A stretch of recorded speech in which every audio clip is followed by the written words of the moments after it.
এই মানুষের পূর্বে আল্লাহ আর একটা জাতি পৃথিবীতে পাঠিয়েছিলেন, জিন জাতি, যারা আল্লাহর অমান্যকারী হওয়ার কারণে আল্লাহ তাদেরকে ধ্বংস করেছে, তাদের নসলকে ধ্বংস করেছেন।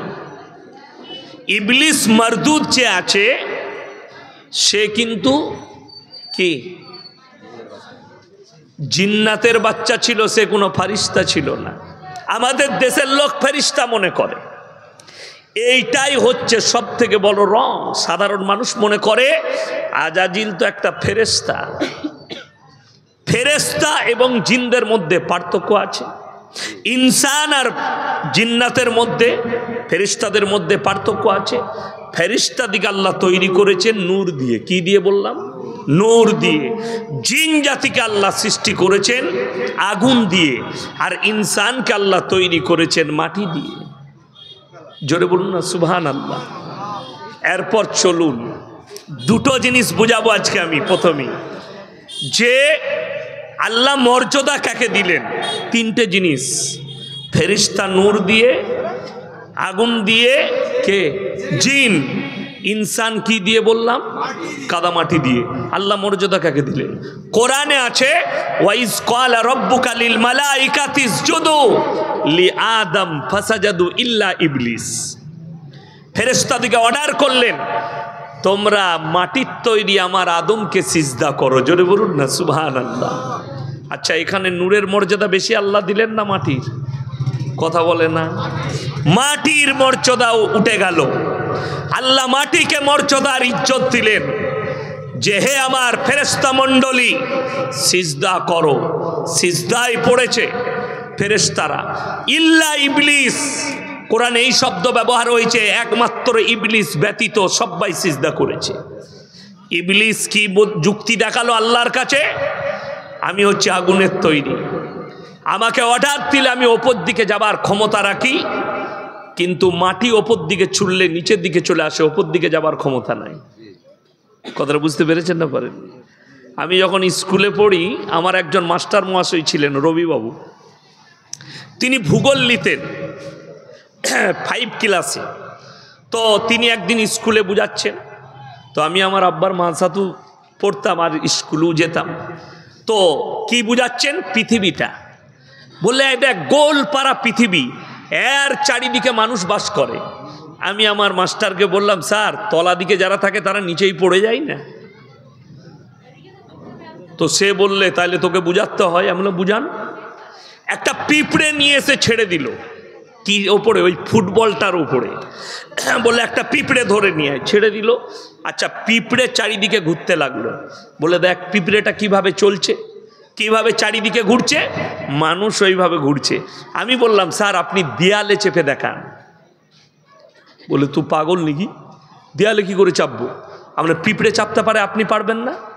তো আপনি যখন পিঁপড়ের উদাহরণ দিচ্ছেন, আপনার সিফাত আর পিঁপড়ের সিফাত আল্লাহ দুজনকে আলাদা করেছে। দুজনের সিফাত আলাদা। পিঁপড়েকে আল্লাহ সিফাত দিয়েছে আসমান পর্যন্ত যদি লাঠি থাকে সে চেপে যাবার ক্ষমতা রাখে, রাখে না? রাখে না। মানুষ কিন্তু পারবে না দেওয়ালে চাপতে। পারবে? কেউ যদি থাকেন চেপে দেখা মাকড়সার মতো, পারবেন না। আল্লাহ সেই সিফাত আর ক্ষমতা আপনাকে দেয়নি। পিঁপড়েকে দিয়েছে, মাকড়সাকে দিয়েছে, টিকটিকিকে দিয়েছে, কিছু প্রাণীকে আল্লাহ দিয়েছেন সেই যোগ্যতা, মানুষকে এই যোগ্যতা দেয়নি। চলুন, মানুষ ওপর দিকে যেতে পারে না, পড়ে যাবে ওপর দিকে চাপতে গেলে। ফাঁকায় শূন্যই যদি ওপর দিকে উঠতে যায়, পড়ে না? পড়ে না। হাই জাম্প খেলা হয়, লং জাম্প খেলা হয়, যত দূর উঠার ক্ষমতা থাকে উঠে আবার মালটা পড়ে যায়, ওপর দিকে যাবার আর ক্ষমতা থাকে না। আমার ভাই, আমি আগুনের তৈরি। আল্লাহ বললেন এইটা যুক্তি নয়, তুমি মারদুদ ইবলিস বেরিয়ে যাও। লানাতুল্লাহি আলা ইবলিসা, ইবলিসের ওপরে আল্লাহর লানত বর্ষিত হোক। বেরিয়ে যাও, তুমি অভিশপ্ত, আল্লাহকে অস্বীকারী। ফেরেশতাদের থেকেও আল্লাহ উত্তম করেছেন, তার কারণ একটা। ফেরেশতাদের কাজ কটা? সকলে বলুন একটা। কটা?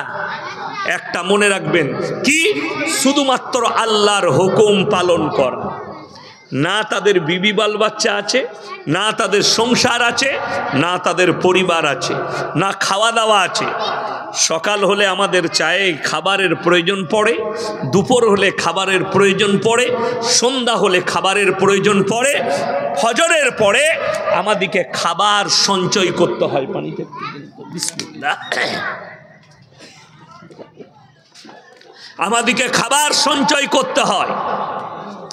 এই দুনিয়াদারি করার পরে, সমস্ত কিছু করার পরে আমার বান্দারা তারপরও আমাকে মনে রাখে, তাই পৃথিবীতে সব থেকে উত্তম সৃষ্টি মানুষ। জোরে একবার বলুন সুবহানাল্লাহ। আল্লাহ মানুষকে উত্তম করলেন, এরা সব কিছুর পরেও আমাকে মনে রেখে সিজদায় পড়বে, ওই জন্যে উত্তম। চলুন এর পরে আল্লাহ পরিচয় দিয়েছেন। আমাদের সমাজে আপনারা দেখতে পান কুকুর ঘুরে না ঘুরে না? কথা বলেন, কথা বলবেন। কুকুর ঘুরে, কুকুরের জান আছে না বিনা জানে ঘুরছে? আল্লাহ তাকেও প্রাণ দিয়েছে, ছাগলকেও প্রাণ দিয়েছে, গরুকেও প্রাণ দিয়েছে, শুয়োরকেও প্রাণ দিয়েছে। কত প্রাণী ঘুরছে, ঘুরছে না ঘুরেনি? আল্লাহর কসম করে বলছি, আপনার আর আমার সঙ্গে পার্থক্যটা আল্লাহ এত সুন্দর করেছে, এক্ষুনি মনে হবে সিজদায় পড়ে কাঁদি আল্লাহর কাছে। পার্থক্যটা একটাই, আল্লাহ ইনসানের পরিচয় দিয়েছে বাপের দ্বারা, জায়েজ পরিচয়। জানোয়ারের পরিচয় দিয়েছে মায়ের দ্বারা। জোরে বলুন না সুবহানাল্লাহ। যদি বলেন কেমন করে, আমাকে যদি জিজ্ঞেস করেন, এখনই সভাপতি সাহেব এলান করলে মৌলভী শওকত আলী মাজাহিরির ছেলে কারি ইয়াসিন এলান করলে না করলেন না? আমাকে জিজ্ঞেস করেন যদি তুমি কে, আমি সর্বপ্রথম আমার বাপের নাম লুব না মায়ের? আপনাদেরকে যদি জিজ্ঞেস করি তুমি কে, আপনার বাপ যদি মারা যায় তাও সেই ব্যক্তি বলে আমি মৃত অমুকের ছেলে, বলে না? বলে না? মৃত বাপের নাম কেন? আল্লাহ আমাদের পরিচয় ঘটিয়েছে বাপের দ্বারা, মায়ের দ্বারা নয়। শুনেলেন আজকের ঘটনা লয়, ইমাম আবু হানিফা রাহিমাহুল্লাহ তিনার জামানায় তিনার কাছে এমন একটা মাসলা এসে দাঁড়িয়েছিল, তিনি পেরেশান। কি মাসলা? মেয়েরা বলল পুরুষরা 4টা বিয়ে করতে পায়, ইসলামী শরীয়তে মেয়েরা কেন পাবে না? মায়েরা ভালো করে শুনবেন, অনেক শিক্ষিত মেয়ে আছে যারা বেঈমান কাফেরের সঙ্গে উঠা বসা করে, এদের ব্রেনে ঢুকায় ইসলামে 4টা বিয়ে জায়েজ। দেখো, তোমাদের ধর্মে তোমাদিকে ছোট করা হয়েছে, একটা পুরুষ 4টা বউ রাখতে পাবে।